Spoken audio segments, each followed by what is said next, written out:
ഇന്നൊരു film date ആയാലോ? Correct ടൈമിൽ തന്നെ തിയേറ്ററിലെത്തി.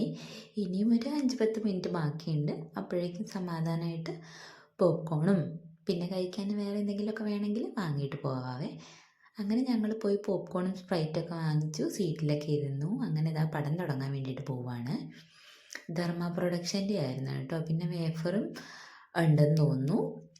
ഏതാ സിനിമ എന്ന് പറഞ്ഞില്ലല്ലോ, വഴിയെ കാണിച്ചു തരാം. അങ്ങനെ പടം തുടങ്ങി. നല്ല ഇൻട്രസ്റ്റിംഗ് പടമായിരുന്നു. നല്ല ബോറൊന്നും അടിക്കാതെ നല്ല രസമുണ്ടായിരുന്നു കാണാൻ വേണ്ടിയിട്ട്. ഞാനങ്ങനെ എനിക്ക് ഇഷ്ടപ്പെടുമെന്നൊന്നും കാണാതെ വിചാരിക്കാതെ വന്നതാണ്. ഇതാ അർജുന അശോകനൊക്കെ ഉണ്ട്. പടം ഏതാണെന്ന് ഇപ്പം മിക്കവാർക്കും എല്ലാവർക്കും മനസ്സിലായിട്ടുണ്ടാവും. നമ്മുടെ അർജുന അശോകനൊക്കെ അഭിനയിച്ച ചെത്താപ്പച്ചയായിരുന്നേ സിനിമ. പേര് കാണിക്കും എന്ന് വിചാരിച്ച് കുറേ നേരം നോക്കി നിന്നു. പക്ഷേ പേര് കാണിച്ചപ്പോൾ വീഡിയോ ഇത്രേ എടുക്കാൻ പറ്റുള്ളൂ. അങ്ങനെ ഇൻ്റർവെൽ ആയപ്പോൾ ഞങ്ങൾ വീണ്ടും പോപ്കോണൊക്കെ റീസ്റ്റോക്ക് ചെയ്യാൻ വേണ്ടിയിട്ട് വന്നു. ഇത്തവണ പോപ്കോൺ വാങ്ങുന്ന കൂട്ടത്തിൽ തന്നെ ഒരു ബിങ്കോയും വാങ്ങി.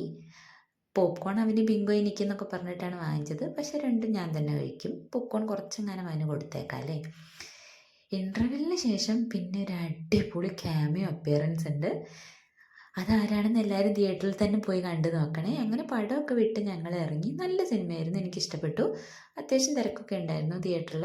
അങ്ങനെ ഞങ്ങൾ വണ്ടിയൊക്കെ എടുത്ത് ഇറങ്ങാൻ നിൽക്കുമ്പോഴേക്ക് റോഡിലും ഭയങ്കര തിരക്കായിരുന്നു. ഇത്ര രാത്രിയായിട്ടും എന്താ അത്ര തിരക്കെന്ന് മനസ്സിലായില്ല. ഇനിയിപ്പോൾ തിയേറ്ററിൽ പടം വിട്ടോണ്ടാണോ എന്നറിയില്ല.